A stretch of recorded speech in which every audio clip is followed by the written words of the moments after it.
জামাতে ইসলামীর আমির ডাক্তার শফিকুর রহমান বলেছেন, প্রধানমন্ত্রীর ভারত সফরে কোনো অসুবিধা নেই, তবে হতে হবে সমমর্যাদার ভিত্তিতে। তাহলে প্রধানমন্ত্রীর ভারত সফরে আর বাধা রইল কি? এতদিন তো জল্পনা কল্পনা ছিল জামাতে ইসলামীর আপত্তির কারণেই হয়তো এই সফরটা নিচ্ছেন না বা এই রিস্কটা নিচ্ছেন না যে এখানে বিরোধী দল কোনো সমস্যা তৈরি করতে পারে। এখন তো ওই ধরনের সমস্যা আছে বলে মনে হয় না। এখন কি সফরটার সম্ভাবনা আছে? যেটা আমরা শুনেছিলাম 22 থেকে 25 তারিখের মধ্যে এই সফরটা হবে। রফিক ভাই। ধন্যবাদ মাসুদ ভাই, ধন্যবাদ দর্শক শ্রোতা, সবাইকে শুভেচ্ছা ও স্বাগত।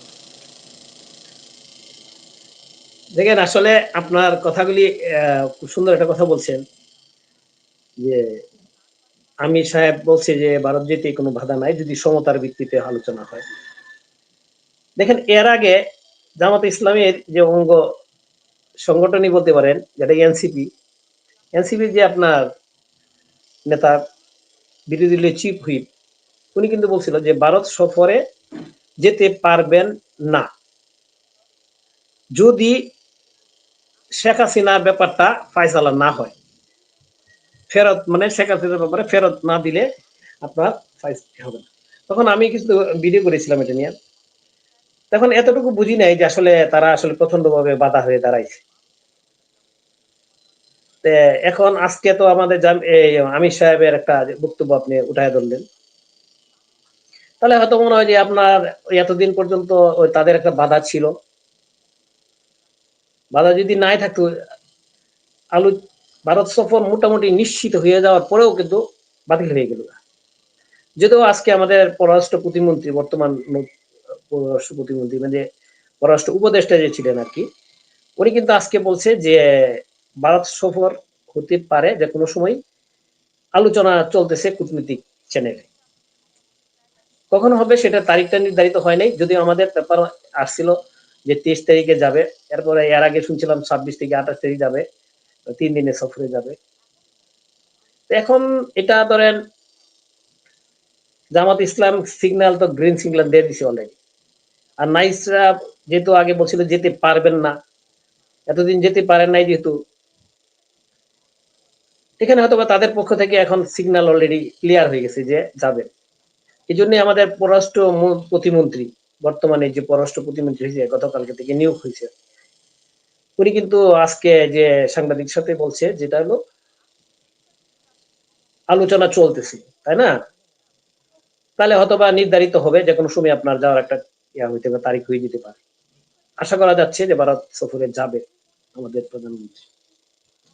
এখন দেখেন, জিনিসটা তো আসলে একটা জটিল একটা ব্যাপার। এই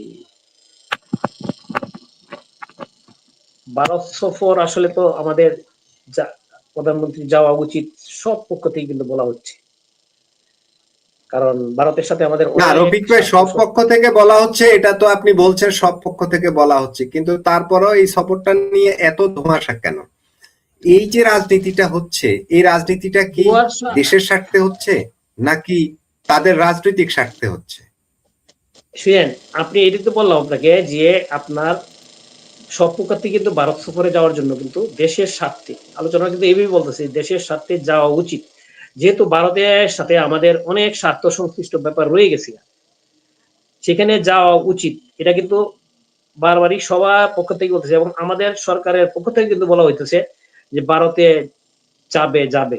যেমন আমাদের পানি সম্পদ মন্ত্রী যে শহীদুদ্দিন চৌধুরী সাহেব, উনি কিন্তু স্পষ্ট বলছিল, তখন আমরা ভাবছিলাম যে যাবে। কিরকম বলছিল যে ভারতের সাথে যে তিস্তা এবং গঙ্গা চুক্তি, পানি চুক্তি নিয়ে ভারতের সাথে আমাদের বন্ধুত্ব সম্পর্ক নষ্ট করতে চাই না। তার মানে কি আমাদের এই তিস্তা পানি চুক্তি বা গঙ্গা পানি চুক্তি এগুলির জন্য হলেও বা আমাদের ভারতে যেতে হবে আপনাকে। আর ভারতে ধরেন আমাদের অনেক কিছুই ভারতের সাথে আপনার সাথে কানেক্টেড, বিশেষ করে পানি চুক্তিটা কিন্তু বিশাল একটা ব্যাপার বর্তমানে। কারণ আপনার গঙ্গা পানি চুক্তি এই বছরের ডিসেম্বরে শেষ হয়ে যাবে। এখন যদি না যায় তাইলে কিন্তু আপনার এই চুক্তিটা নতুন করে নবায়ন করা খুব কঠিন হয়ে যাবে। আর একটা তিস্তা চুক্তি, যেখানে তিস্তা ব্যারেজ হওয়ার জন্য সরকার করার জন্য তোড়জোড় চালাচ্ছে, চাইনিজদের সাথে আলোচনা হচ্ছে, চাইনিজরা বলছে সমীক্ষা করবে, সমীক্ষা করলে তো ধরেন এখানে যখন সমীক্ষা করতে আসবে চাইনিজরা, তখন কিন্তু একটা জিনিস আসবে সামনে, যেটা হলো পানি, ভারত থেকে পর্যাপ্ত পরিমাণ পানি পাবে কিনা। কারণ যেহেতু আপনার ওই নদীর উপরেই গজলডোবাতে একটা বাঁধ আছে ভারতের, এই বাঁধের পানি যদি ঠিক মতো যদি না দেয়, তাহলে তো আমাদের এই পানিটা আমাদের এখানে ওই চীন যে আপনার প্রজেক্ট করতে চাচ্ছে তিস্তা ব্যারেজ, সেই ব্যারেজটা সফল হবে না। তখন সেই জন্যই কিন্তু আমাদের মন্ত্রী মহোদয়, যে পানি সম্পদ মন্ত্রী, উনি কিন্তু এটার উপরে জোর দিছে। তো সেক্ষেত্রে আমাদের এই জিনিসগুলির জন্য হলো ভারতে যাওয়া উচিত, সম্পর্কটা আপনার আরো গভীর করা উচিত। এখন এই যে একটা পক্ষ তো আছেই, যেমন আপনার এই যে বলছে জামাতে ইসলামের আমির সাহেব যে আজকে বলল যে যেতে কোনো বাধা নাই, সমতার ভিত্তিতে। ভাই, সমতা ছাড়া চুক্তি এ পর্যন্ত কি হয়েছে? ভারতের সাথে যে আগে যে চুক্তিগুলি হয়েছে এর মধ্যে অসমতা কোথায় আছে? এবং সম্মানের বিরুদ্ধে, সম্মানের সহিত অসম্মানটা কোথায় ছিল? সেটা তো আমরা কোনোদিন চোখে দেখি না। মানে রফিক ভাই ওই যে একটা শব্দ জুড়ে দিচ্ছে সমমর্যাদার ভিত্তিতে, বাংলাদেশ কি কখনো ভারতে গিয়ে মর্যাদা কম পেয়েছে? কতবারই তো তারা বাংলাদেশের সরকার প্রধানরা গেলে লাল গালিচা সংবর্ধনা পায়, কত আদর কত মিষ্টি মুখ সেখানে হয়। সমমর্যাদা আর কি দিবে? আমরা সেই পরিমাণ সমমর্যাদা তাদেরকে দিতে পারি কিনা? মানে এটা শুনেন, ওদের তো শুনেন, এদের যারা এই ভারত বিরোধিতা করে অভ্যস্ত বা করে, এখন এরা তো সবসময় করে অভ্যস্ত, যেহেতু এখন এই অভ্যস্ত এটা ছাড়তে পারতেছে না। এখন যেহেতু তারাই কিন্তু পর্যায়ক্রমে এরাই কিন্তু এখন সরকারের ক্ষমতায়, এখন ভারতের যেতে হবে, কিন্তু এটাই বাস্তবতা। এই জন্যই কিন্তু এই কিছু কিছু কথা বলে আপনার মানে আগের সরকারের উপরে একটা দুষ্টাবাদ দিয়ে যাচ্ছে, যেটা হলো আগের সরকার সমতার ভিত্তিতে কোনো কাজ করে নাই, সমতার ভিত্তিতে কাজ করে না, এর মধ্যে চুক্তি তো ওরা দেখাতে পারে নাই এ পর্যন্ত। সব চুক্তিগুলি তো আগের মতো করে চলতেছে, গঙ্গা চুক্তি বলেন, আপনার অন্যান্য চুক্তি বলেন, সবই তো রয়ে গেছে। আপনার যদি বিদ্যুতের কথা বলেন, বিদ্যুৎ তো এই যে ইউনূসের আমলেও বলছে, কিন্তু এই বিদ্যুৎ তো বন্ধ করেন নাই, বরং বিদ্যুৎ ভারতের মাধ্যমে সহযোগিতায় বিদ্যুৎ আরো আপনার ইয়ার থেকে আনতে চেয়েছিলেন, নেপাল থেকে, ভারত সেটা দেয় নাই। সমতার ভিত্তিতে বা চুক্তি কোনটা আপনার কোথায় অসমতা, কোথায় হলো আপনার মানে চুক্তি, মানে যেটা আপনার এরা বলে গোলামি চুক্তি। এখন এই চুক্তির কথা যদি বলেন, আমাদের যে এত বড় একটা চুক্তি হয়ে গেল আপনার আমেরিকার সাথে, যেটাকে সব বিশেষজ্ঞই বলতেছে, ইভেন সরকারের যে মন্ত্রী যে নুরুল হক নুরু, আমি তো বারবারই কথা বলি, উনি নিজেও বলছে যে আমেরিকার সাথে যে চুক্তিটা হয়েছে ইউনূসের আমলে, এই চুক্তিটা দেশের স্বার্থ বিরোধী। কিন্তু উনি একটা অপশন রেখে দিছে যে এটা এই চুক্তিটা আমরা করি নাই, এটা ইউনূস করছে। মানে এই যে 3 দিন আগে যে চুক্তিটা হলো ইউনূস ইলেকশনের 3 দিন আগে, এখন সব পক্ষ থেকে বলতেছে যে চুক্তি তাহলে বাতিল করেন না কেন? ও এত বড় একটা হইলো আপনার চুক্তি, যেটা আপনার বলি বাণিজ্য চুক্তি, এটা কিন্তু বাণিজ্য চুক্তি না। মূলত এই চুক্তিটার মধ্যে অনেক কিছুই আছে, আপনার অনেক কিছু আছে, আর প্রতিরক্ষা চুক্তিও আছে এর মধ্যে। মানে সব মিলায় একটা মানে মাস আপনার এগ্রিমেন্ট, সেই মাস এগ্রিমেন্টে কিন্তু অনেক কিছুই আপনার এখন বেরিয়ে আসতেছে, যে ভারত থেকে আপনার কি কি আনতে পারবেন, কি কি আনতে পারবেন না। যেমন কিছুদিন আগে ভারতের ইয়ার থেকে আমেরিকা, রফিক ভাই যেটা ভারতের সাথে দ্বিপাক্ষিক অনেকগুলা বিষয় আপনি তুলে ধরলেন, বিশেষ করে বিদ্যুৎ আসে আদানি থেকে, আবার নেপাল থেকে ভারত হয়ে কিছু বিদ্যুৎ আসে, সেটা পরিমাণ বাড়ানোর জন্য বাংলাদেশ সরকার চেষ্টা চালাচ্ছে। এই স্বার্থগুলো তো ভারতের সাথে আমাদের আছে, আর পানির ব্যাপারটা তো আছেই, কারণ আমরা ভাটির দেশ, উজানের দেশ হচ্ছে ভারত, পানি ওদিক থেকে আমাদের দিকে নেমে আসে। ওরা যদি ওদিক থেকে পানি প্রত্যাহার করে ডাইভার্সন করে অন্যদিকে নিয়ে যায়, সেক্ষেত্রে তো আমাদের জন্য বিশাল ঝুঁকি রয়েছে, যেহেতু আমরা কৃষি প্রধান দেশ। তো এইটা হলো আমার জাতীয় স্বার্থ।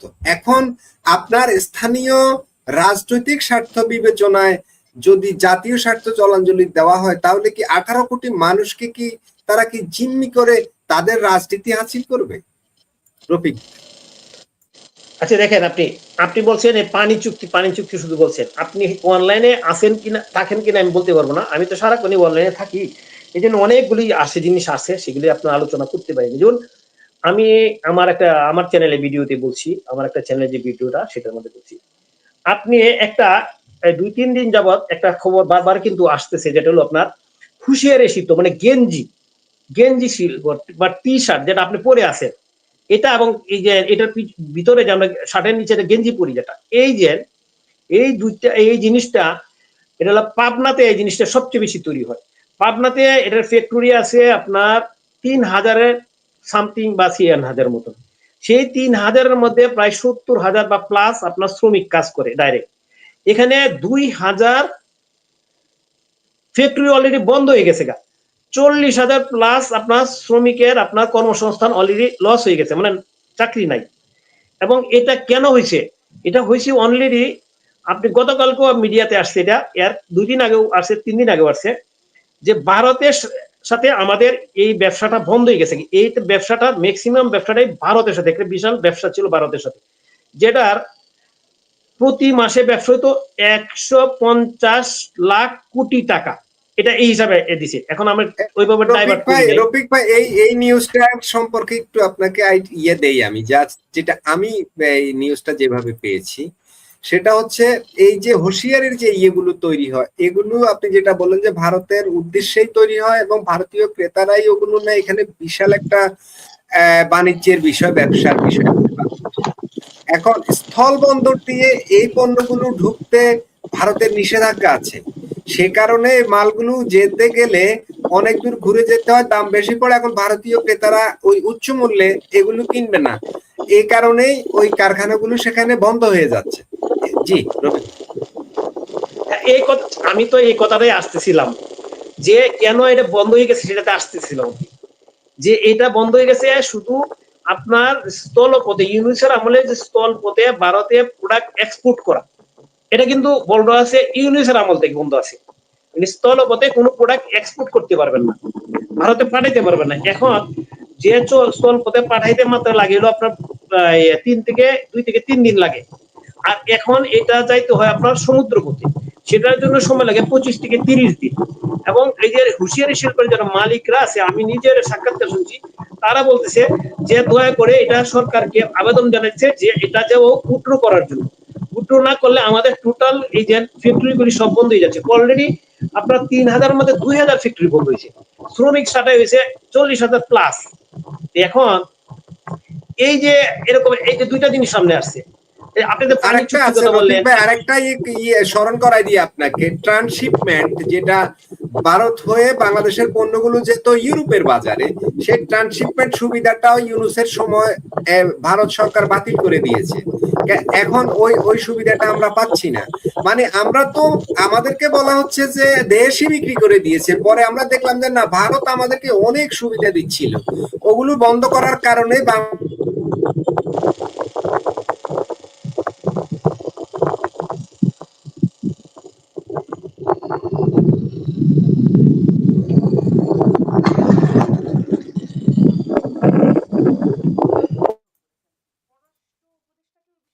জি রফিক ভাইয়ের ওখানে সম্ভবত ইন্টারনেটে একটু প্রবলেম হয়েছে, তিনি আবারও ঢুকবেন। আহ, যে বিষয়টা নিয়ে রফিক ভাই আলোচনা করতে চেয়েছিলেন, যে আমাদের দেশে আমাদেরকে এইভাবেই তখন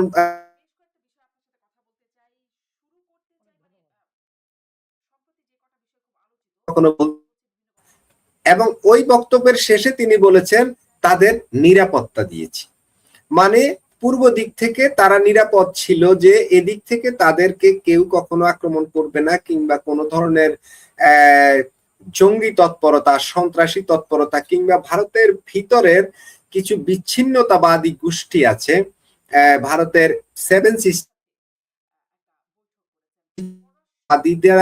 বাংলাদেশের মাটি ব্যবহার করে ভারতের ভিতরে অশান্তি তৈরি করতে পারবে না।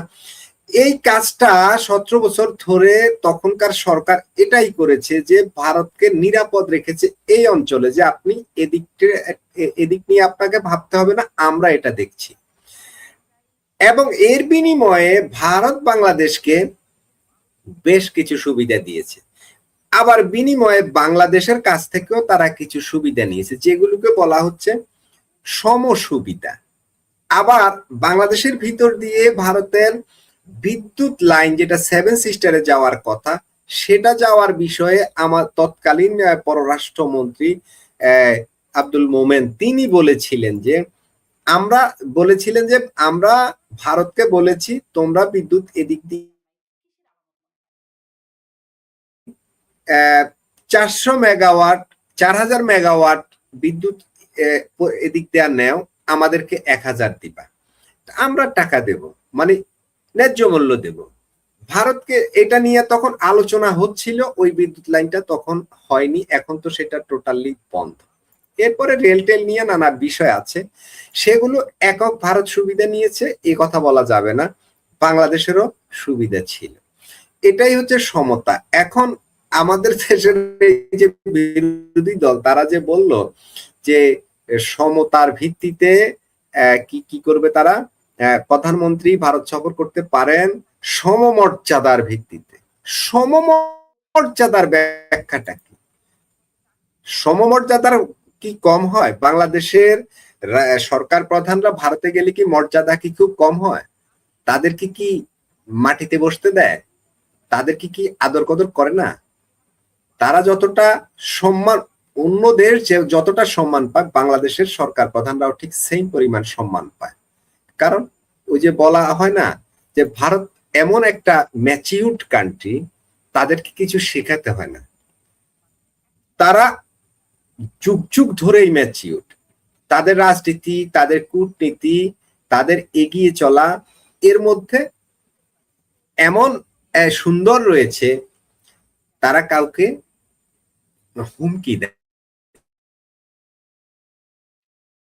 পাকিস্তানের সাথে তাদের একটু আধটু হয়, আর নয়তো কারো সাথে হয় না। চীনের সাথে তাদের বৈরিতা আছে, কিন্তু পাকিস্তানের সাথে যেমন যুদ্ধ হয়, চীনের সাথে তাদের যুদ্ধ হয় না।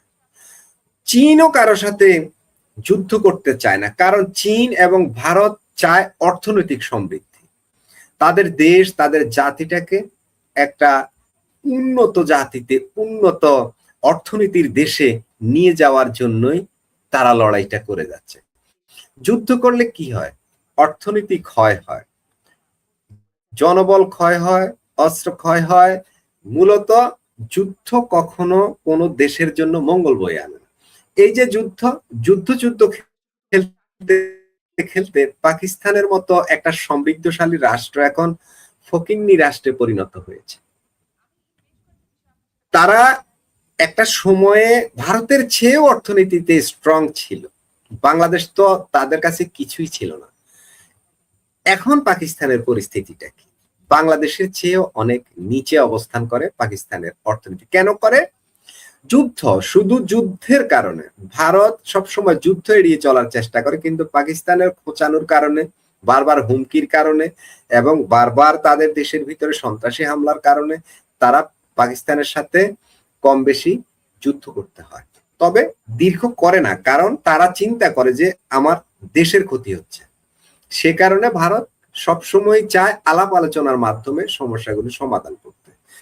চায়না ঠিক একই কাজ করে, যার কারণে চীনের অর্থনীতিও ঠিক একইভাবে হু হু করে উঠে যাচ্ছে। দেখেন, পৃথিবীতে সবচাইতে সমৃদ্ধশালী যে দেশগুলো আছে, তারা যুদ্ধের ভিতরে নাই। তারা যুদ্ধের ভিতরে নাই, তারা যুদ্ধ থেকে অনেক দূরে অবস্থান করে। যে দেশগুলো যুদ্ধবাজ, যুদ্ধ করেছে, তাদের অর্থনীতি কিন্তু ধ্বংস হয়ে গেছে। অর্থাৎ যতটা তারা এগিয়েছে, ঠিক ততটা তারা পিছিয়ে যাচ্ছে। ভালো, মানে তারা সমৃদ্ধশালী হচ্ছে। এখন আমাদের ওই যে কথাটা বলছিলাম যে ভারত যুদ্ধ চাচ্ছে না, এখন বাংলাদেশের এই পূর্ব অংশ থেকে ওই সময়ের সরকার তাদেরকে এই নিরাপত্তাটা দিয়েছে। ওই যে বলছে ভারতকে আমি যা দিয়েছি ভারত ভুলতে পারবে না, এটাই দিয়েছে, মানে নিরাপত্তাটা তাদেরকে দিয়েছে যে এদিকে তোমাদের টেনশন নেই, তোমরা অন্যদিকে টেনশন করো বা অন্যদিকে তোমরা শক্তি বাড়াও, বাট এদিকটা আমরা দেখছি, এদিক থেকে তোমাদের উপর কোনো হামলার কোনো সম্ভাবনা নেই, কোনো জঙ্গি হামলা কিংবা কোনো বিচ্ছিন্নতাবাদী হামলা এর কোনো সম্ভাবনা এদিক থেকে নেই, তোমরা নিরাপদ থাকতে পারো। এই নিরাপত্তাটা, এই নিরাপত্তার গ্যারান্টিটা তখনকার সরকার ভারতকে দিয়েছে। এর বিনিময়ে ভারত এমন সুবিধা দিয়েছে, আন্তর্জাতিক বিভিন্ন ফোরামে তারা বাংলাদেশকে সাপোর্ট করত, বাংলাদেশকে সহযোগিতা করতো। ওই যে আমাদের রফিক ভাই অনেক আগের কথা, আরো 5-6 মাস আগে আমরা আলাপ করছিলাম, ক্রিকেট ক্রিকেটে বাংলাদেশকে টেনে তোলার পিছনে ভারতের বিশাল অবদান রয়েছে। তো এই হলো কথা। অর্থাৎ আমাদেরকে যেভাবে বোঝানো হয়েছিল ওই যে সমমর্যাদার কথা, আরে ভাই সমমর্যাদাটা কি? ওইটা খায় না মাথায় দেয়? সমমর্যাদা ছাড়া কি কোনো দেশের সরকার প্রধান আরেক দেশে যায় নাকি? মর্যাদা দেয়। যাই হোক, রফিক ভাই আসছেন। রফিক ভাই, আপনার অসম্পূর্ণ আলোচনাটা করবেন, আমরা শেষ করবো আজকের আলোচনাটা, আমরা বেশি দীর্ঘায়িত করবো না। রফিক ভাই কি এখন কোনো প্রবলেম আছে ওখানে? না, এখন আপাতত প্রবলেম নাই। এখন দেখেন, আপনি যেটা আসছে, আপনি এই যে এত বড় হুঁশিয়ারি শিল্প, সেটা কিন্তু মানে বন্ধ হওয়ার পথে। বন্ধ মানে আমাদের দেশের চাহিদার জন্য যতটুকু চলবে, কিন্তু এই যে আপনার হাজার হাজার ৩,০০০ ৪,০০০ হুঁশিয়ারি শিল্পের মধ্যে অলরেডি আপনার ২,০০০ বন্ধ হয়ে গেছে, এত এত শ্রমিক হয়ে গেছে।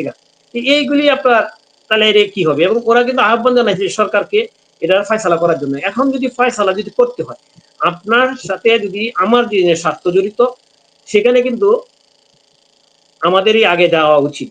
এবং ভারতের পক্ষ থেকে যথেষ্ট সম্মানজনক ভাবে আপনার করা হইতেছে, আপনার যাওয়ার জন্য হ্যাঁ রফিক ভাই, আমাদের সরকার প্রধানমন্ত্রী শপথ নেওয়ার ওই দিনই আমন্ত্রণ পত্র নিয়ে আসছে স্পিকার ভারতের। এর আগে বেগম খালেদা জিয়ার সাবেক প্রধানমন্ত্রী, তার জানাজার সময়ে কিন্তু ভারতের পররাষ্ট্রমন্ত্রী জয়শঙ্কর সেখানে উপস্থিত হয়েছিলেন। আর কত মর্যাদা আমাদেরকে দিবে? এর চেয়েও বেশি মর্যাদা আমাদের দরকার আছে। আপনার না মর্যাদা পাইতেন। মর্যাদা আসলে কি, আপনার যে জিনিসই সহজভাবে পেয়ে যাবেন সেগুলি থেকে আপনি তখন সেগুলি মূল্যায়ন টাকা না দেওয়ার না। আমি বলি আপনাকে, এখন মর্যাদার কথা আসছে যেহেতু, এই দেশ যদি এই ভারত বাংলাদেশ যদি আপনার পূর্ব পাকিস্তান তাইতো থাকতো, তাহলে আপনার কি মর্যাদাটা পাইতেন পাকিস্তানের কাছ থেকে? পাকিস্তানি একজন রাজনীতিবিদের একজন সাক্ষাৎকার, রাশাদ ভাই কিন্তু এটা উঠায় ধরছিল একদিন, যে তারা আমাদেরকে মানে কামলা মজুর হিসাবে বাংলাদেশকে ট্রিট করতো, মানে দ্বিতীয় শ্রেণীর নাগরিক হিসাবে ট্রিট করতো। চাকরি বাকরির ক্ষেত্রে সবকিছু কিন্তু দ্বিতীয় শ্রেণীর মধ্যে রাখছে। আমাদেরকে ভালো ভালো পোস্টে কোনো সময় চাকরি দেয়নি, ছোটখাটো পোস্টে সবসময় চাকরি, P1 চাপরাশির মধ্যে চাকরিও পর্যাপ্ত পরিমাণে দেয় নাই। তাহলে এখন আপনি সেই যদি সেটা চিন্তা করেন, তাহলে এইটা যদি বাংলাদেশের যে স্বাধীনতার মূলে যে সহযোগিতা, সেটা হলো আপনার ভারত। তাহলে আপনি যদি এখন পূর্ব পাকিস্তান থাকতেন, তাহলে আপনার আজকে ওই যে বেলুচিস্তান, আপনার কাশ্মীর, এরপরে আপনার খাইবার পাখতুন, তাদের মতো আপনি সম্মান পাইতেন, তাই না? এরকম সম্মানিত পাইতেন। এখন আসলে কি জানেন, মানে বেশি মানে একটু এটা নিয়ে তো অনেকেই আলোচনা করতেছে, সব বিশেষজ্ঞ মহল থেকে এই আলোচনা হচ্ছে যে একটু বেশি বেশি হয়ে যাচ্ছে মনে হয়। এখন সরকার কিভাবে চিন্তা করবে, সরকার বুঝবে, দেশ সরকার চালাবে। শুধু আমরা হলো চা দেখা, আমাদের কপালে যেটা হয় সেটা তো হবেই। কারণ আপনার 24-এর আগে ধরেন আমরা এক ধরনের একটা সিচুয়েশন ছিলাম, 24-এর পরে কিন্তু আমরা কিছু সিচুয়েশনে আছি। এখন আমরা সবাই বুঝতেছি, সবচেয়ে বেশি বুঝতেছি আপনার গরিব মানুষ যারা আছে, বিশেষ করে আপনার খেটে খাওয়া মানুষ, তাদের আসে কর্মসংস্থান আপনার নাই। ম্যাক্সিমাম লোকই একদম বেকার অবস্থায় আছে। এখন চুরি ডাকাতি চিন্তায় বেড়ে গেছে গা। এখন আসলে ধরেন সরকার কি বুঝবে সেটা সরকার বুঝবে, এটা আমাদের আসলে বলার কিছু নাই। তবে এই যে সমতার ভিত্তিতে অসমতাটা কোথায়, সেটা আমি খুঁজে পাইলাম না এই পর্যন্ত। আপনি কোথায় যে নত জনুক, সেটা আমরা খুঁজে পাইলাম না, তাই না? এখন আপনার এত দেশের স্বার্থ যেখানে জড়িত, সেখানে আপনি যাবেন না। যাদের কাছ থেকে আমরা অনেক কিছু পাওয়ার দরকার, চিন্তা করেন, যাদের কাছ থেকে আমাদের পাইতে হয়। জি রফিক ভাই আপনি বলেন, শুনেন। জি শেষ করবেন, আমরা টপিকে যাব, আলোচনা দীর্ঘ করব না। জি না, উদাহরণটা কিন্তু সাথে সাথে থাকতে হবে, যেটা উপস্থিত মানে সেটা নিয়ে আমরা উদাহরণটা দিতে হবে। উদাহরণ তো অনেক আছে, তার মধ্যে উপস্থিত উদাহরণ দিই, যেখানে 400 টাকার কেজি কাঁচামরিচ যদি না আসতো, এখানে ধরো 700 টাকা, আর এই কাঁচামরিচ মানে 100 টাকা কিনতেছেন। আপনি জ্বলন্ত উদাহরণ আর কি দিব বলেন? আর একটা উদাহরণ হলো আপনার একদম চরম বিপদ, আমাদের জ্বালানির সবচেয়ে বড় ক্রাইসিস, যেটার জন্য হেমরগঞ্জে আপনার জ্বালানি আনতে হয়েছে পাইপলাইন দিয়ে, যে পাইপলাইন থেকে গ্যাস এবং তেল নাকি সব ইন্ডিয়াতে পাচার করার জন্য শেখ হাসিনা রেডি হয়েছিল। এইটা দিয়ে আমাদের জ্বালানি আসতেছে। এখন দেখেন, যদি ভারতে যদি পর্যাপ্ত পরিমাণে গ্যাস থাকতো, ভারত থেকে গ্যাসও আনতো, ভারতে যদি পর্যাপ্ত পরিমাণে যদি থাকতো, আপনার বিদ্যুৎ যদি থাকতো তাদের, বা বিদ্যুৎ ইচ্ছা করলে আনা যায় না, ইচ্ছা করলে আনতে পারে, কিন্তু মানে বিদ্যুৎ আনাটা একটু কঠিন, কারণ বিদ্যুতের জন্য নতুন করে আপনার লাইন তৈরি করতে হয়, সেই জন্য আনাটা করে, নাহলে বিদ্যুৎও নিয়ে আসতো। পাইপলাইন যদি তৈরি না থাকতো তাহলে আপনার কি হইতেন? আর এই পাইপলাইন নিয়ে কত কিছু হয়েছে, ভারতের কাছে সব বিক্রি করে দিছে। এইগুলি যেমন আপনার, আমি তো বলি আমরা তো না, যারা এখন লাইম লাইটে আছে, যাদেরকে এখন মানুষ সবাই চিনে, এখন তাদের কথা মানুষকে একটু গুরুত্ব দেয়, তারাই কিন্তু এখন বলতেছে যে আমাদের সরকার প্রতিনিধি অবশ্যই উচিত দেশের স্বার্থে ভারত সফর করা উচিত, যেখানে আপনাকে একটা সম্মান দিচ্ছে, এই সম্মানটা আপনি যদি রক্ষা না করেন তাহলে কিন্তু পরবর্তীতে এর কিন্তু ব্যতিক্রম, এমন ব্যতিক্রম হবে যেটা চিন্তা করা যায় না। এবং যারা কারা বলছে, বড় বড় রফিক ভাই আপনাকে একটু থামাই, যে আপনি যে বললেন যে আপনাকে সম্মান দিচ্ছে, তারপর আপনি যাচ্ছেন না। ভাই, আমার সম্মান দেখ বা না দেখ, আমার দেশের স্বার্থে, আমার জনগণের স্বার্থে, আমার এই যে 18 কোটি মানুষের ভবিষ্যতের স্বার্থে তো আপনি সবার সাথে সুসম্পর্ক রাখবেন তো, নাকি নাকি আমাদের এই 18 কোটি মানুষকে যুদ্ধের দিকে, ঝামেলার দিকে ঠেলে দিবেন? এখন তো আমরা তো এরকমই, আমরা তো কিছু বুঝি না, আমরা তো বুঝার তো কিছু নাই। আমরা যেখানে সবাই বলতেছে, আমি তো বলতেছি, সব বিশেষজ্ঞ বলতেছে, আমরা বলতেছি, সবাই বলতেছে যে ভারতে যাওয়া উচিত, ভারতে যাওয়া উচিত। সরকার নতুন করে আবার আমাদের পররাষ্ট্র প্রতিমন্ত্রী বললো যে আলোচনা চলতেছে। এর আগে বলছে শর্ত ছিল, এই শর্ত কিন্তু নাই। আজকে কিন্তু এই পররাষ্ট্র প্রতিমন্ত্রী যে নতুন নিয়োগ পাচ্ছে, হুমায়ুন কবির সাহেব, উনি বলছেন না, যে শর্তর যে কথাটা আসছিল আগে 2টা না 3টা শর্ত, এই শর্ত এখন আর নাই। শর্ত নাকি উঠে গেছে অলরেডি, শর্ত নাকি এমনি বাতিল করে দিছে, বা কেন বাতিল করছে, উইথড্র করছে কেন, সেটা ওনারাই জানে। শর্তটা তো এটা কূটনৈতিক, রফিক ভাই, শর্ত দিয়ে যে এই বিষয়গুলো, এগুলো তো আর কূটনৈতিক বিষয় না, এগুলো তো হলো এক ধরনের, মানে কি বলবো, লোকাল বিষয়। কূটনীতির ভাষা তো শর্ত দিয়ে হয় না, আলোচনার মাধ্যমে হয়। যত জটিলতা হোক, আপনার সাথে আমার যুদ্ধ চলছে, এই সময় আপনার সাথে আমার আলোচনা হতে পারে, আর আলোচনা না হলে তো এই যুদ্ধ থামবে না। আলোচনা তাই তো হয়, যুদ্ধ অবস্থায় তো আলোচনা হয়, তাই না? যুদ্ধ যখন থাকে তখনই তো আলোচনা হয়। তো যুদ্ধ হচ্ছে, আমি আলোচনা করবো, তোমার সাথে কিসের আলোচনা, তুমি হ্যান করো ত্যান করো, তারপরে দেখা যাবে। এটা এখন দেখেন ভাষা হয়, সে কারণে হয়তো তারা বুঝতে পেরেছে যে এটা এইভাবে শর্ত দেওয়া ঠিক হয়নি, এখন সেখান থেকে হয়তো পিছনে সরে আসছে। জি রফিক ভাই, আরেকটা প্রসঙ্গ খুবই গুরুত্বপূর্ণ, আমাদের আলোচনার সাথে মানে ওই কানেক্ট আছে। আপনি আর অনুপস্থিতিতে আমি কিছু কথা বলেছিলাম, যে বিষয়টা বলেছিলাম সেটা নিয়েও একটু কথা বলা লাগবে। সেটা হলো চিকেন নেকে, এই শিলিগুড়ি করিডোর, যেটা চিকেন নেকে ত্রিকোণীয় নিরাপত্তা গ্রিড তৈরির ঘোষণা দিয়েছে ভারত। বারবার চিকেন নেকে সফর করছেন অমিত শাহ। এই অঞ্চলে ভারতের নিরাপত্তা বলয় তৈরি করার, মানে এই যে বারবার যে অমিত শাহ সেখানে সফর করছেন, সেখানে কঠিন নিরাপত্তা বলয় তৈরি করছেন। বিশেষ করে পশ্চিমবঙ্গের চোপড়া, বিহারের কিষানগঞ্জ এবং আসামের ধুবড়িতে তাদের যে সেনা ঘাঁটি রয়েছে, এই 3টা পয়েন্ট থেকে, অর্থাৎ এটাকে বলা হচ্ছে ত্রিকোণীয় নিরাপত্তা গ্রিড। এই চিকেন নেককে তারা এইভাবে নিচ্ছে। এর আগে 54 বছরে ভারত কখনো এই পয়েন্টটার এত নিরাপত্তা ব্যবস্থা করতে আমরা দেখিনি, এবং এই ব্যবস্থা যা হয়েছে এগুলো একেবারে সত্য নতুন, মানে নতুন বলতে ইউনূস সরকার গঠন করার পর থেকেই এই ব্যবস্থা। আমার প্রশ্ন হলো, আসলে কারণটা কি? এর টার্গেট কি বাংলাদেশ? ওই যে পাকিস্তান বলছিল পূর্ব দিক থেকেও তোমাদেরকে আক্রমণ করে, এরকম সে কারণে, নাকি সেখানে চীনকে লক্ষ্য করে? রফিক ভাই, চীন তো ভারতকে খুব একটা হুমকি দুমকি দিতে আমরা দেখছি না। রফিক ছিলেন মাহমুদ ভাই, আপনি কিন্তু অলরেডি আপনি বলেই খুঁজছেন, আর আমরা এগুলো তো বহুত আলোচনা করছি। ছিল 54 বছরে আপনার আগে সমস্যা ছিল না, কিন্তু ইউনূসের শাসনের পরে থেকে, শুরু হওয়ার থেকে, ইউনূস যেখানে সরকার প্রধান, ইউনূস প্রকাশ্যে যখন বলছে যে চিকেন নেক অস্থির করে দিবে, তাদেরকে বিচ্ছিন্ন করবে। আরেকটা জিনিস খেয়াল করেন, আপনি আমি সাধারণ মানুষ যদি বলি একটা কথা থাকে, কিন্তু যখন আপনি সরকার প্রধান বলে, সরকার প্রধানের মন্ত্রীরা যদি বলে, এবং সাবেক সেনা কর্মকর্তারা বলে, এটা কারা কিন্তু অত্যন্ত গুরুত্বপূর্ণ ব্যক্তি, সাবেক সেনা কর্মকর্তা, সরকারের মন্ত্রী বা উপদেষ্টা এবং সরকার প্রধান যদি বলে এই ভারতের এ নিয়ে, এবং ভারতের সবচেয়ে চিরশত্রু, সবচেয়ে শত্রুত করে যে দেশটা, মানে সারাদিন যে দেশের মানে সরকার এবং সেনাবাহিনী সারাক্ষণ প্রতিনিয়ত ভারতের কিভাবে ক্ষতি করা যাবে, ভারতকে কিভাবে অস্থিতিশীল করা যাবে সেই চিন্তা করে, এবং তারা যদি ওপেনলি বলতে পারে যে আমরা পূর্ব দিক থেকে আক্রমণ করব, তাহলে পূর্ব দেশ হলো বাংলাদেশ, তাহলে তো তারা অবশ্যই এই জিনিসটা চিন্তা করবে। আর বাংলাদেশে যেহেতু একটা ভারত বিরোধী বিরাট পক্ষ আছে, যারা সেনা কর্মকর্তাগুলো সাবেক, তারা প্রকাশ্যে বলে আপনার চিকেন নেককে আলাদা না করা পর্যন্ত বাংলাদেশ শান্তিতে থাকতে পারবে না।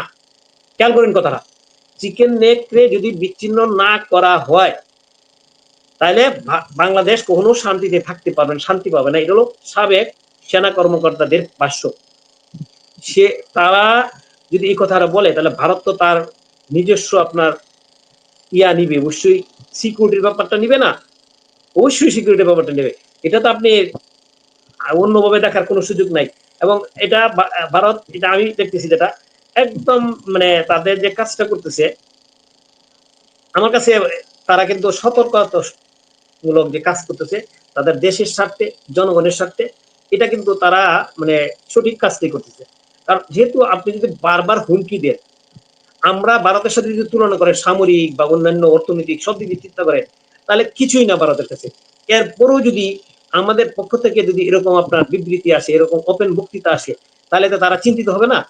কারণ তাদের দেশে তো বছরে 2-1 বার কিন্তু আপনার সন্ত্রাসী কর্মকাণ্ড ঘটনা ঘটে, এবং এটা কোথা থেকে ঘটে? বাইরে থেকে ঢুকে সন্ত্রাসীরা ঢুকে গিয়ে কাজ করে, বিশেষ করে পাকিস্তান থেকে আসে, পাকিস্তান থেকে এই ঘটনা ঘটায়। এখন বাংলাদেশ থেকে যেহেতু বাংলাদেশের মধ্যেও এরকম বৈরিতা অনেক বেরিয়ে আসছে, সেক্ষেত্রে তারা তো এই আপনার সিকিউরিটি নিবে না, এবং এটা সিকিউরিটি নেওয়ার পিছনে এইটা মূল কারণটাই তো। কারণ এর আগে তো এরকম নেওয়ার দরকার পড়ে নাই, যদিও তারা কাঁটাতারের বেড়া দিছে, অনেক আগে থেকে চিন্তা করতেছে এই জিনিসটা, চিন্তা করেই কিন্তু কাঁটাতারের বেড়া দেওয়া হয়েছে। আর নতুন করে কিন্তু ওই জায়গাগুলিতে তারা কিন্তু সামরিক আপনার আপনার উপস্থিতি বাড়াইছে। কারণ যেহেতু চিকেন নেক নিয়ে কিন্তু অলরেডি প্রকাশ্যে স্পষ্ট বিবৃতি দেওয়া হয়েছে বাংলাদেশের সরকার প্রধান, প্রধানমন্ত্রী এবং সাবেক সেনা কর্মকর্তা। এরা কিন্তু এই তিনটা প্রকৃত গুরুত্বপূর্ণ ব্যক্তি। এটা কিন্তু আমি আমার মতো সাধারণ মানুষ বলি নাই, আমার মতো রাজনৈতিক ব্যক্তিত্ব তো বলে নাই, তা না, যারা রাজনীতিবিদ তারা বলে নাই, যারা প্রশাসন লেন থাকে তারা কিন্তু এই কথাগুলো বলছে। অত্যন্ত গুরুত্বপূর্ণ জিনিস কিন্তু। সুতরাং ভারত কিন্তু এই জিনিসটা তার দেশের মানুষের সিকিউরিটির ব্যাপার চিন্তা করে কাজগুলি করছে। এটা কিন্তু আপনার যৌক্তিক, অত্যন্ত যৌক্তিক। যেমন আমাদের দেশের পক্ষ থেকে বলতেছে যে কাঁটাতারের বেড়া দিবে কেন? কাঁটাতারের বেড়া দিতে পারবে না, দেওয়ার দরকার নাই, দিতে পারবে না, তাদেরকে নিষেধ করতেছে কাঁটাতারের বেড়া যারা ভারত না দেয়। ভাই তোমরা যদি সারাক্ষণ যদি এরকম হুমকি ধমকি দেও, 7 সিটার আলাদা করবা, চিকেন নেক দখল করে দেবা, এইসব কথা বলো, তাহলে তো তাদের এক সিকিউরিটি নিবে না। এটা তো যৌক্তিক জিনিস মাসুদ ভাই, এটা তো অযৌক্তিক কিছু না। আর জেনে পাকিস্তান তো ওপেন আছেই তাদের বিরুদ্ধে। এবং আরেকটা জিনিস হলো পাকিস্তানে, এটার পিছনে আরো কিছু কারণ আছে মাসুদ ভাই। এই যে আপনার বেলুচিস্তানের যে সংঘর্ষ চলতেছে, যে কাশ্মীরে যে আপনার ঘটনা ঘটতেছে, সেগুলির জন্য কিন্তু ভারতকে কিন্তু দায়ী করতেছে পাকিস্তান। খেয়াল করেন জিনিসটা। এখন যেহেতু তাদেরকে নিয়ন্ত্রণ পুরোপুরি করতে পারতেছে না, বিশেষ করে বেলুচিস্তানকে নিয়ন্ত্রণ করতেই পারতেছে না। আর খাইবার পাখতুনখোয়া পাকিস্তান আফগানিস্তানের সাথে যুক্ত, তাদের কথা কিছু বলে না। তবে ইয়ার কথা, কাশ্মীর এবং বেলুচিস্তানের কথা বলতেছে যে ভারত এখানে ইন্ধন যোগাচ্ছে। সেক্ষেত্রে ভারতকে বিপদ ও বেকায়দা ফেলানোর জন্য কিন্তু এরকম সন্ত্রাসী ঘটনা ঘটাইতে পারে। সেক্ষেত্রে এই যে ভারত যে এই কাজটা করতেছে, এটা কিন্তু অত্যন্ত বুদ্ধিদীপ্ত কাজ করতেছে, তাদের দেশকে সুরক্ষার জন্য এই কাজটা করতেছে, একদম মানে সুন্দর একটা কাজ করতেছে। আর এগুলি ধরেন মনে করেন যে এখন যেটা জিনিসটা হচ্ছে সারা গ্লোবালি যে জিনিসগুলি ঘটতেছে আপনার আপনার ধর্মীয় উগ্রবাদিতাটা কিন্তু সারা গ্লোবালি কিন্তু বেরিয়ে যাচ্ছে। কিন্তু আগের মতো মানুষের মধ্যে কিন্তু মানবতা বলেন বা সহিষ্ণু বলেন সেটা নাই। আমাদের দেশের কথা বলেন, যে হারে আপনার ধর্মীয় উগ্রবাদিতা সৃষ্টি হয়েছে, যে হারে আপনার ধর্মীয় উগ্রবাদিতা তৈরি হয়েছে, সেটা আপনার চিন্তার বিষয়। যেমন আপনার কি হয়েছে, আপনার গান বাজনা আছে ভাই, গান বাজনা একটা পক্ষ গান বাজনা করে, তাই না? আপনার প্রকাশ্যে পুলিশের যে আপনার যেখানে ব্যারেক সেখানে গিয়া তৌহিদে জনতার নাম দিয়া গিয়া পুলিশকে আক্রমণ করছে। কিশোরগঞ্জ ডিস্ট্রিক্টের একটা আপনার অনুষ্ঠান হতে চাইছিল, সেই অনুষ্ঠানটা বন্ধ করে দিছে। আর একটা জিনিস দেখেন, রানিং চলতেছে একটা, আমি এটা নিয়ে একটা ভিডিও করবো, একটু পরে ভিডিও করবো, আমি থাম্বনেল তৈরি করে অলরেডি দিয়ে দিছি। আপনার তৌহিদি জনতার নাম দিয়া তারা আপনার সিলেটে, মানে এটা মনে হয় সুনামগঞ্জ বা ওইদিকে কোথায়, ওইখানে আপনার নৌকা বাইস হয়। আপনারা জানেন আমাদের এলাকায় কিন্তু নৌকা বাইস এটা হয় ওই হাওড়া এলাকাতে, প্রতি বছরই হয়। এই নৌকা বাইস করতে দিবে না, এটা নাকি আপনার ধর্মের বিরুদ্ধে যায়। আচ্ছা, এটা করতে দিবে না, মানে আমরা কোন পর্যায়ে চলে যাচ্ছি? তাহলে ভারত কি এটা দেখতেছে না যে উগ্রবাদী তারা কোন পর্যায়ে চলে যাচ্ছে? আপনি এটা বুঝেন জিনিসটা? আপনার নৌকা বাইস, এখানে ধর্মের কি হলো? এখন যদিও এখন আপনার আমাদের প্রশাসন থেকে করা দিছে যে না নৌকা বাইস হবে। দেখেন এইগুলি আসলে মানে এগুলি ভারত কিন্তু খুবই চোখ রাখে আমাদের দেশে। আর একটা জিনিস আমার ভিডিওটি আমি উল্লেখ করবো, যদি আপনার বলে যাই আমি, রফিক ভাই আপনি যে বললেন এই নৌকা বাইস কিংবা তৌহিদি জনতা ওই যে পুলিশের প্রোগ্রামে গানের প্রোগ্রাম ওইখানে আক্রমণ করে ওইটা ভন্ডল করে দিয়েছে, আপনি কি ভুলে গেছেন যে জাতিসংঘ কি বলেছে? আপনি কি এটা ভুলে গেছেন যে ইসরায়েলের রাষ্ট্র ভারতে নিযুক্ত ইসরায়েলের রাষ্ট্রদূত কি বলেছেন? আরে জাতিসংঘ কি বলে? জাতিসংঘ তো অনুমান নির্ভর রিপোর্ট দিছে, ওরা তো এটা পাত্তাই তো দিতেছি নাই, এটা পাত্তা দেওয়ার কোনো দরকারই নাই। জাতিসংঘ কি, জাতিসংঘ কি করবে আমাদেরকে? জাতিসংঘ আপনি কি করবে আপনাকে? ওইগুলি কথা বাদ দেন, এগুলি পাত্তাই নাই, পাত্তা নাই। জাতিসংঘের এই রিপোর্ট যেদিন দিয়েছে তার পরের দিন কানাডাতে বাংলাদেশি পাসপোর্ট যাই গেছে সবগুলো রিজেক্টেড, সব রিজেক্টেড, সব রিজেক্টেড। অস্ট্রেলিয়ার একই চিত্র, সব রিজেক্টেড, সব রিজেক্ট। জাতিসংঘের রিপোর্টকে আপনি বলছেন কিচ্ছু না, কিন্তু এটা অনেকের জন্য খুবই ইম্পর্টেন্ট ব্যাপার, এভিডেন্স। মাসুদ ভাই আমার এখানে সময় শেষ, কারণ আমার ব্যাটারি চলে গেছে। তবু আমি দুইটা কথা বলি, এটা আমি বলছি ঠিকই, আমার মুখে দেয়, এটা হলো আমাদের মন্ত্রী মহোদয় নিজে বলছে। সুতরাং আমাদের মন্ত্রী মহোদয় যেখানে যে মানে লাইফ লাইন, মানে উনি হলো লাইফ লাইন কি মুখ্যমন্ত্রী, উনি যদি পাত্তা। জি রফিক ভাই আমরা বুঝতে পেরেছি যে আমাদের মন্ত্রী বলেছে, সে কারণে রফিক ভাইও সেম কথাটাই বলছিলেন যে আসলে জাতিসংঘ রিপোর্টের কোনো ভ্যালু নেই। জাতিসংঘের বিতর্কিত রিপোর্টকে ব্যবহার করে কতজনের ফাঁসির রায় পর্যন্ত হয়ে গেছে বাংলাদেশে, আবার তারাই বলছে রিপোর্টের কোনো ভ্যালু নেই। কি এক মানে কি মানে আমি ভাষা হারিয়ে ফেলি, মানে কোন শব্দটা এখানে প্রয়োগ করলে সঠিক হবে শব্দই খুঁজে পাই না মাঝে মাঝে। জি রাশেদ হায়দার ভাই আপনি আসছেন অবশ্য শেষের দিকেই চলে আসছেন, যাই হোক আপনার জন্য তো একটু সময় নির্ধারণ করতে হয়। সেটা হচ্ছে আমরা প্রথম দিকে যে আলোচনাটা করেছিলাম সেটা হচ্ছে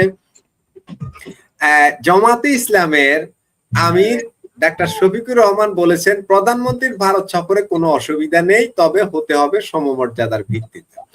এখন প্রধানমন্ত্রীর তো ভারত সফরে যেতে আর কোনো প্রবলেম নাই, তিনি তো অনুমতি পেয়ে গেছেন। যেটা আমরা বা অনেকেই এতদিন বলছিলাম যে জামাতে ইসলাম বোধহয় পিছন থেকে টেনে ধরছে কিংবা তারা আন্দোলন করবে, ঝামেলা করবে, সরকারকে একটা বেকায়দায় ফেলে দিবে, সেই ভয়ে হয়তো সরকার যেতে চাচ্ছেন। এখন তো সে ভয়টা নেই। তাহলে কোনটা সমস্যা? কোনটা সমস্যা? এই যে 18 কোটি মানুষকে নিয়ে সিনেমিনি খেলছেন, আমার দ্রব্যমূল্য হু করে বেড়ে যাচ্ছে, আমার তেল নেই, গ্যাস নেই, বিদ্যুৎ নেই, মানুষের চাকরি নেই, হাজার হাজার কারখানা বন্ধ হয়ে গেছে, কি এক ভয়ঙ্কর ভয়াবহ অবস্থা, যেখানে ভারতের সাথে আমার দ্বিপাক্ষিক বহু বিষয় রয়েছে, সেই বিষয়গুলো সমাধান না হলে আমার দেশের অর্থনীতির ধস নামবে।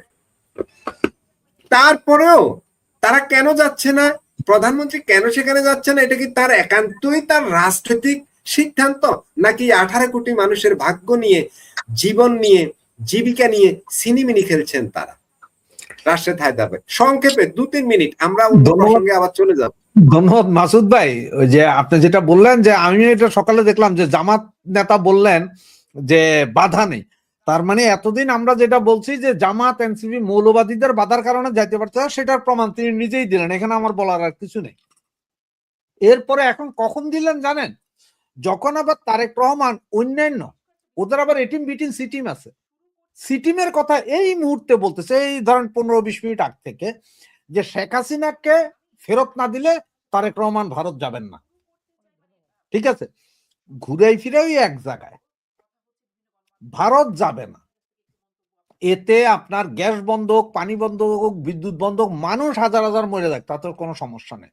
আর নতুন আরেকটা মানে খবর বাংলাদেশ দিয়েছি মরুভূমি হয়ে যাক, কিন্তু হ্যাঁ আমি মাগার যাব না। না, জি। তবে একটা নতুন খবর দিয়ে দিই আপনারে, রামু ক্যান্টনমেন্টে 1300 কত কোটি টাকা ব্যয়ে রামু ক্যান্টনমেন্টের উন্নয়ন চলতেছে।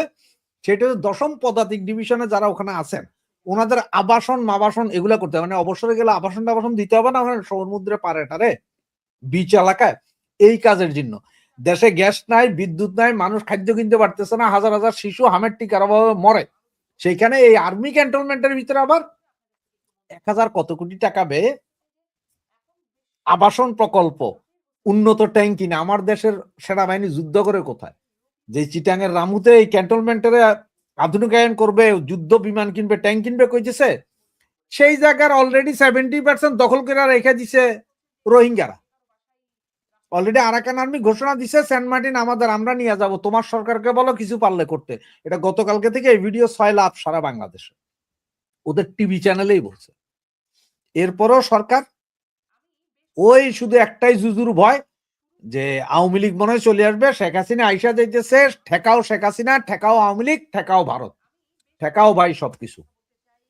আপনি মইরা না, যান, আপনি ঠেকাবার কে? ঠেকাবে তো এদেশের জনগণ। জনগণ যদি না চায় তারা আসবে না। আমরা না, বিএনপি ঠেকাবে। ওই তো আপনি বলতে, আমি বিএনপি কে তো বললাম, কিংবা সরকারকে বললাম, তো সরকার আপনি অন্যদের ঠেকানোর কে? জনগণই তো আপনাকে ঠেকিয়ে দিতে পারে। সব ক্ষমতা জনগণের না, জনগণকে সিদ্ধান্ত নিতে তো দিবেন। জি রাশেদ হায়দার, আমরা আরেকটা জায়গায় যাই, সেটা হলো চিকেন নেকে বারবার অমিত শাহ সফর করছেন, এবং আজকে আমাদের মিডিয়ায় খবর যেটা, যে এবার চিকেন নেকে ত্রিকোণীয় নিরাপত্তা গ্রিড তৈরির ঘোষণা ভারতের। মানে অমিত শাহ তিনি এই চিকেন নেকে এসে বারবার সফর করে যাচ্ছেন, এবং গতকালকেও তিনি সেখানে বক্তৃতা দিয়ে এ ধরনের কথা বলেছেন। এই অঞ্চলে ভারতের নিরাপত্তা বলয় তৈরির এই যে ব্যাপক প্রস্তুতির পিছনে কি কারণ? এর মধ্যে যেটা জানা গেল সেটা হলো পশ্চিমবঙ্গের চোপড়া, বিহারের কিষানগঞ্জ এবং আসামের ধুবড়িতে ওদের যে 3টা সেনাঘাঁটি আছে, এই 3টা সেনাঘাঁটিকে দিয়েই ওই যে কি বলে ত্রিকোণীয় নিরাপত্তা গ্রিড যেটা বলা হচ্ছে, সেটা এই 3 ঘাঁটি থেকে এই জায়গাটাকে তারা নজরদারি করছে কিংবা নিরাপত্তা দিচ্ছে এই জায়গার। এখন এই জায়গাটার এইভাবে নিরাপত্তা এত ব্যাপক হারে বাড়ানোর কি কারণ থাকতে পারে? এটা কি বাংলাদেশ থেকে যে হুমকি ধুমকি কিংবা বাংলাদেশে যে ধরনের উগ্রবাদের কথা শোনা যাচ্ছে, জাতিসংঘের যেসব রিপোর্ট, এবং ওই যে শুরুতে আমাদের সরকারের কি বলে ডক্টর ইউনুসরা যখন বলছিলেন যে চিকেন নেকটা আমরা কেটে দেব, 7 সিস্টার দখল করবো, এইসব কারণে নাকি এর পিছনে অন্য কোনো কারণ থাকতে পারে? এই সংক্ষেপে যদি আলোচনা করেন, পরে বাংলাদেশ নিয়ে একটু আলোচনা। আপনি যা বলছেন এই কারণগুলো পুরোপুরি আছে, এবং সর্বশেষ হচ্ছে জাতিসংঘের এই রিপোর্ট, যে ওই যে ইসলামিক স্টেটের যেই ভারত বাংলাদেশের ভিতরে যেটা, এইটার উত্থান। ভারতের মূল টেনশনটা হচ্ছে সিকিউরিটি কনসার্ন, তার দেশ মূলত হচ্ছে সিকিউরিটি কনসার্ন। আপনি একটা জিনিস খুব ভালো করে বুঝেন, আমাদেরকে উল্টা বুঝানো হয়, কিন্তু মূল কাহিনীটা কি জানেন? ভারত কিন্তু কখনো চায় না যে বাংলাদেশ দরিদ্র হয়ে যাক, সোমালিয়া, ইথিওপিয়া সোমালিয়ার মতো হোক, এটা কখনো ভারত চায় না। ভারত অলওয়েজ চাইছে বাংলাদেশের অর্থনীতি একটা শক্তিশালী অর্থনীতি হোক। এটা হবে কি জানেন, যে কোনো দেশের যখন অর্থনীতি শক্তিশালী হয়, মানুষের হাতে টাকা থাকে, তখন মানুষ বিদেশ সফরে যায়, তখন মানুষ নতুন নতুন টিভি কিনে, নতুন নতুন চ্যানেল কিনে, নতুন নতুন চ্যানেলের সাবস্ক্রিপশন করে, মানে মানুষের মাথায় তখন আশা আসে, কি সুন্দর জীবনযাত্রার আশা আসে। আর যখন মানুষ গরিব হয়, দরিদ্র হয়, তখন মানুষ খালি জিহাদের কথা চিন্তা করে। যার কারণে ভারত অলওয়েজ চাই যে বাংলাদেশ ধনী হোক, এতে লাভ তাদেরও। ওই যে সেভেন সিস্টারের ওইখানে কিছু লোকও ধনী হবে ওই হিসাবে, কিছু চাকরি বাকরি ওরা এইসব বাংলাদেশে করতে পারবে। আর পার্শ্ববর্তী দেশ যদি গরিব হয়ে যায় তখন এখানে তো জিহাদি বাড়বে, জিহাদি বাড়লে তো আমার দেশও বাড়বে, এটা কিন্তু টেনশন ভারতে। আর পৃথিবীর যে কোনো দেশে দেখেন একটা ধনী দেশ আশপাশের রাষ্ট্রগুলাকে ওরা নিজেরাই চাই যে একটু ধনী হয়ে উঠ বাবা, কারণ যে তোদের প্রেশার আমাদের দিকে দিস না। আমরা গরিব হলে কি তো লাখ লাখ লোক ভারতে ঢুকবো চাকরি বাকরি কাজ কাম করার জন্য, এছাড়া তো উপায় নেই। কিন্তু আমার দেশ যদি ধনী হয় তখন আমরা ওখানে যাব না, ওরাই আসবে আমাদের এইখানে, একটা ব্যালেন্স থাকে এই জন্য। আর ওই যে সিকিউরিটি কনসার্ন, এখন যে হারে মৌলবাদীদের অত্যাচার বা অবিচার বাড়তেছে তাতে ভারত চিন্তিত হবে। ভারত তার বর্ডার সুরক্ষা করবে, এটা রাইট তার আছে। আর এখনো যেভাবে জঙ্গি, এই যে ধরেন আজকের পত্রিকা তো আছে কোন এক জঙ্গি জানি সে জামিনে বের হয়েছে, পুলিশ বিডিআর আর্মি এখন তারা হন্য হয়ে খুঁজতেছে, পাইতেছে না। 167 জন জঙ্গি আছে যারা চিহ্নিত জঙ্গি, হিজবুত তাহরির সহ বিভিন্ন সংগঠনের। অলরেডি ব্রিটেন এবং আমেরিকা দুই দেশের তাদের গোয়েন্দা রিপোর্ট প্রকাশ হয়েছে এক সপ্তাহ আগে। এই দুইটা রিপোর্টে বাংলাদেশ সম্বন্ধে বলা আছে যে কারা কারা জঙ্গি সংগঠন নিজে করতেছে, এগুলো বলা আছে। আপনি কিছুক্ষণ আগে বলছিলেন যে এক রিপোর্টের পরে কানাডাতে পাসপোর্ট রিজেক্ট, আপনি তো কানাডারটা পড়ছেন, ইউরোপেরটা এখন আমার মুখে শুনেন। আমাদেরকে এখানে অলরেডি বলে দেওয়া হয়েছে 80% রিজেক্ট করতে হবে বাংলাদেশে আসলে, 80% পাসপোর্ট রিজেক্ট করতে হবে বাংলাদেশে ঢুকতে গেলে। মোহাম্মদ একদম সোজা বইলে দেখো, মোহাম্মদ নামের আগে পিছে মোহাম্মদ থাকলে ওরে ঢুকতে দেওয়া যাবে না, সোজা। ইউরোপ অলরেডি দিয়ে দিছে আমাদের, এটা তো আরো কিছুদিন পরে পত্রিকা হতে পারবেন, আমাদেরকে ওই ইমিগ্রেশনে দিয়ে দেওয়া হয়েছে অলরেডি। এই জন্যই ভারত তাদের চিন্তা, ভারত তাদের গেরিসন, অমিত শাহ 3বার 4বার যাইতেছে, এগুলো ঠিকই আছে। এরপরে ভেতরে আরো কি কি পাকতেছে সেটা দেখেন, আরো কি কি হইতেছে, অনেক কিছু হয়তো আমরা জানিও না। কারণ তা না হলে আপনি আজ থেকে প্রায় 1991 সালে রয়ের প্রেসিডেন্ট আসছিল বাংলাদেশে, 90-91-তে এরশাদের শেষ সময়, আর না হলে খালেদা জিয়া বা তত্ত্বাবধায়কের সময় রয়ের প্রেসিডেন্ট ছিলেন, এরপরে আর এইবার আসছেন। তাহলে আপনি একটু বুঝতে পারেন যে আসলে কাহিনীটা কি। কারণ রয়ের প্রেসিডেন্ট, মোসাদের প্রেসিডেন্ট, MI6 এর প্রেসিডেন্ট এরা আসে না। প্রধান প্রেসিডেন্ট বলতে আমি প্রধান বুঝাচ্ছি আর কি, এরা কিন্তু নর্মালি যায় না, এদের কেউ খুব একটা ভালো করে চিনেও না। যেমন কেজিবির প্রধান ছিল ভ্লাদিমির পুতিন, আমরা কেউ জানতামও না, পরে যাইয়া জানছি। তো এদের কেউ চিনে না, কিন্তু আসছে বাংলাদেশে হয়ে পড়ছে। তার মানে কি আসলেই কোনো একটা কিছু আছে, কিছু একটা বৃহৎ ঘটতেছে, যেটার হয়তো ইশারা ইঙ্গিত আমরা এখনো বুঝতেছি না, কিন্তু যারা বুঝার গোয়েন্দা সংস্থা তারা ঠিকই বুঝতেছে। এটা মূল কারণ, ভারতের মূল হচ্ছে সিকিউরিটি কনসার্ন, আর কিছু না। নাহলে ভারত তো আপনার এতদিনে চাইলে আপনারে ফকির বানাই দিতে পারতো না। যদি কইতে যে আদানির ওই পাওয়ার স্টেশনের বেয়ারিং 2টা নষ্ট হয়ে গেছে, বিদ্যুৎ আইতে পারতেছে না, কি করতেন আপনি? কি হুমকি ধুমকি দিতে পারতেন, গুলি করতে পারতেন যাইয়া? তারপরে নেপাল থেকে যে 40 কিলোওয়াট আসে, সেইটাও কইতে তার খুব লম্বা তার হওয়ার কারণে বিদ্যুৎ আইতে পারতেছে না, তার সিঁড়ি গেছে, এটা ঠিক করতে হইব, 6 বছর লাগবে, অসুবিধা কি আছে? পেঁয়াজ, রসুন, আদা, চিনি, তেল, কাঁচা লঙ্কা এগুলো যখন আপনারা চান তখন কইতে হ্যাঁ হ্যাঁ আমরা দিচ্ছি দিচ্ছি কয়ে ভাই গাড়ি আসতেছে তো, আইতেছে তো গাড়ি। ওই যে এখন মোবাইল হওয়ার কারণে পোলাপাইন দেখেন না, পোলাপাইন আছে ধরেন এক্সাম্পল ঢাকা, আপনি নোয়াখালী থেকে ফোন দিছেন, আরে ভাইসা আমি তো আপনার বাসার পাশের দোকানে আছি, এ আইতেছি 10 মিনিট, হে কিন্তু তখন ঢাকা যাত্রা বাড়ি, এরকম করতেই তো আপনার 4 ঘন্টা যায়, হে আহে না। তো ওই রকম ভারত সবজি মবজি সবকিছু নিয়ে ওই রকমও করতে পারে, কিন্তু করে নাই এখনো। কারণ হচ্ছে যে মানুষ মারবে না, কিন্তু সরকারকে টাইট দিবে, এবং টাইট কখন কোথায় কিভাবে দিবে, এখন চাইবার লগে লগে তেল দেয়, আগামীতে তেল দিবে, 10,000 লিটার চাইছেন আপনাকে 1,000 লিটার দিবে, বাকিটা পাইপলাইন ফুরিয়ে গেছে, পাইপলাইন ওখানে জং ধরে গেছে, কোপায়ে দিছে, কোনো কৃষক যায় মাটি কোপাইতে পাইপলাইন কোপায়ে দিছে, এটা ঠিক করতে হবে। এইভাবে করে আপনারা যন্ত্রণা দিবে, আপনি যত বেশি টেকনামি করবেন, যত বেশি টেরামি করবেন তত বেশি। আর 7 সিস্টার যারা খাইবে বলছিল স্যাররা, তাদের একটু জিজ্ঞেস করা উচিত যে স্যার আমাদের দেশে তো বিদ্যুৎ নাই, গ্যাস নাই, পানি নাই, তো এখন আপনি ভারতে তো সবকিছু আছে, তো এখন ভারত খাইয়া দিয়ে আপনি বিদ্যুৎ গ্যাস পানি দিতে পারবেন কিনা, এটা একটু জিজ্ঞান দরকার মৌলানা করে, যে স্যার ওখানে গ্যাস পানি কারেন্ট দিতে পারবেন তো আপনি ঠিক মতে, আপনি যে আরেক জায়গা লইতে যাইতেছেন, প্রয়োজনে পুরো ভারতে আপনি দিয়ে দেবো স্যার, গ্যাস পানি কারেন্ট দিতে পারবেন, খাওয়াইতে পারবেন তো 140 কোটি রে, আপনি এনে 18 কোটি মানুষের খাওয়াইতে পারেন না। এগুলো হচ্ছে কাহিনী, এটা দেখেন আরো কি অনেক খারাপ অবস্থা যাবে। রাশেদ হায়দার ভাই আমাদের নতুন মন্ত্রী প্রতিমন্ত্রীদের শপথের পর মন্ত্রিসভার আকার বেড়ে দাঁড়িয়েছে 51 জন, 80 জন। কোন মন্ত্রণালয়ে মন্ত্রী প্রতিমন্ত্রী উপদেষ্টা, মানে কোন মন্ত্রণালয়ে মন্ত্রী আছে, প্রতিমন্ত্রী আছে, আবার উপদেষ্টাও আছে, আবার কোথাও একজনই একা 2-3 মন্ত্রণালয় নিয়ে আছে। যাই হোক, সরকার বারবার মন্ত্রিসভাকে এদিক সেদিক করে একটা ফরম্যাটে নিয়ে আসার চেষ্টা করছে। প্রশ্ন হলো এই শেষবারে যেটা হলো, এখন তো আর ওই ফেসিবাদের প্রেসিডেন্টও নাই, এখন তো নিজেদের একদম খাস প্রেসিডেন্ট। তো এবার কি এই সরকারে গতি ফিরবে বলে আপনি মনে করেন? রাশেদ হায়দার ভাই, শুধুমাত্র পররাষ্ট্র মন্ত্রণালয়ে একজন পররাষ্ট্রমন্ত্রী এবং 2 জন প্রতিমন্ত্রী, ধর্ম মন্ত্রণালয়ে 2 জন প্রতিমন্ত্রী, কিন্তু ধর্ম মন্ত্রণালয়ের কামটা কি? প্রতি বছর হজের আগে দিয়া এই যে 20-30-40-50 হাজার লোক হজে যাইব এটার ব্যবস্থাপনা করা, আর ওই যে বাংলাদেশের বিভিন্ন মসজিদ মাদ্রাসায় যে ওই যে কিছুটা টাকা যায় ইমাম মুয়াজ্জমের, এই টাকাটা সাপ্লাই দেওয়া, এছাড়া আর কোনো কাম নাই। এখানে আরো কাজ আছে তো রাশেদ হায়দার ভাই। তাহলে ধর্ম বলতে কি শুধু ইসলাম ধর্ম? ওই যে আরো ধর্ম আছে না বাংলাদেশে, ওদের মধ্যে না, ওগুলা মানে না, ধর্ম বলতে শুধুমাত্র ইসলাম ধর্ম বাংলাদেশে।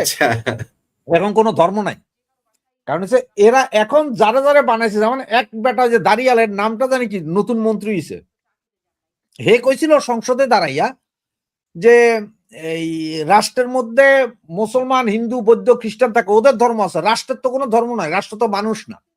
কথাটা ভালো। এই কথা 91 সালে আমির হোসেন আমু বলছিল, তখন ওরে বাবারে মৌলবাদীরা লাফায় নেমে গেছিল, আরে এটা কি কর। আরেক বেটায় আছে, হে কইল ওই দিন যে বাংলাদেশ শব্দটা হিন্দুয়ানি শব্দ, এটারে ইসলামিক শব্দে রূপান্তর করতে হবে। তো এগুলা যখন বাংলা ভাষাটা কি, বাংলা ভাষাটা কি, টোটাল ভাষাটা, এই যে আমরা প্রতিদিন হাজার হাজার শব্দ যে প্রয়োগ করি, এগুলা কি আরব থেকে আসছে? না, এগুলো আরবিক, এগুলো হিন্দু শব্দ সব। ওর কথা মতো কি আমরা বাংলায় কথা বলবো না? না না, আমরা বাংলায় কথা বলবো না, আরবিতে কথা বলবো। হ্যাঁ, আরবিতে না, পাকিস্তানি ভাষায়, আরবিতে না, পাকিস্তানি ভাষায় কথা বলতে হবে। এরা ঘুরে ফিরে পাকিস্তান। আপনি একটা জিনিস দেখেন, সোজা হিসাব, তারেক রহমান তো লন্ডন থেকে গেছে, ওনার মেয়েও লন্ডন থেকে পড়ালেখা করে গেছে, বাসে ট্রেনে টেম্পোতে উঠছে না এই দেশে? উঠছে। বাস চালায় মহিলারা, পুরুষ মহিলা বাসও চালায়, পুরুষ মহিলা ট্রেন চালায়, মেট্রো চালায়, সব পুরুষ এবং মহিলা সমান তালে চালায়, কেউ কারো বাধা না। আমাকেও দেশের জন্য এখন মহিলাদের জন্য পিঙ্ক কালারের বাস দিছে মহিলা ড্রাইভার। আচ্ছা, আমার তাতে কোনো সমস্যা নাই। এটার কারণটা কি জানেন? ওই যে আপনি দেখেন এখন ইসলামাইজেশন তো করতে না, এরা মৌলবাদী ইসলাম করতেছে। প্রথমে বোরকা হিজাব লাগানো শুরু করছে, ওই যে কি যারা ভাবি না কি একটা আছে, দেখছেন নাকি? এর আগে জিন্স প্যান্ট পরে মিছিল করে, আর এখন আস্তে আস্তে হিজাব চোখ দেখা যায়। মেয়েদেরকে, আমাদের মা বোনদেরকে এখন পিঙ্ক বাসে উঠাবে, কয়দিন পরে একটা রোড করবে, পিঙ্ক রোড, মানে আপনার নারী এই রোডেই হাঁটবেন, পিঙ্ক রোডের বাইরে যাবেন না।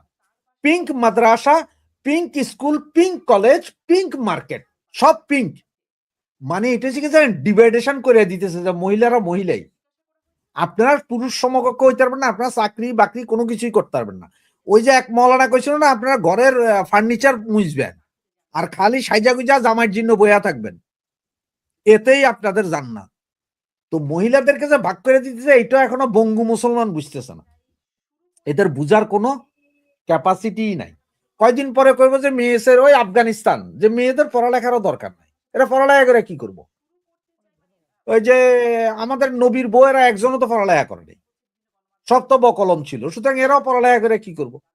কিসের জ্ঞান বিজ্ঞানের কথা? কোনো দরকার নাই, ঘরে থাক তোরা, এগুলা করবে।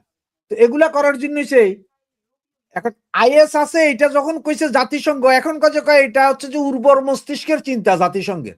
আর ঠিক জাতিসংঘ যখন কইছিল যে আমাদের কাছে কোনো প্রমাণ নাই বা স্বাধীনভাবে আমরা যাচাই করতে পারি নাই, ওনারা বলছেন যে 800 মারা গেছে, আমরা 5 তারিখের আগ পর্যন্ত 800, 5 তারিখের পর থেকে 15 তারিখ পর্যন্ত আরো 800, মোট 1500 পাইছি।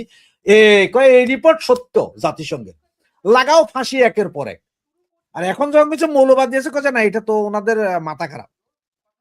তো রিপোর্টটা একই সংস্থা দিছে, একই লোকগুলা দিছে, ওইটা সত্য এটা মিথ্যা কেন? মানে যেটা ওনাদের কাজে লাগছে এটা সত্য, যেটা ওনাদের বিপক্ষে গেছে ওইটা মিথ্যা। এই চলতেছে দেশ। মানে আমরা ভূতের মতন পিছিয়ে হাঁটতেছি, সামনে হাঁটার কোনো উপায় নাই। রাশেদ হায়দার ভাই, এখন যে এই যে তেল নেই, গ্যাস নেই, বিদ্যুৎ নেই, হাজার হাজার কারখানা বন্ধ হয়ে যাচ্ছে, এখন তো আমাদের নতুন মন্ত্রী পরিষদ নতুন করে আসছে। আরো পররাষ্ট্র মন্ত্রণালয় তো অনেকেই বলছিলেন, আমি জানি না, অনেক ডিপ্লোমেট বলছিলেন যে লেজে গোবরের অবস্থা। এখন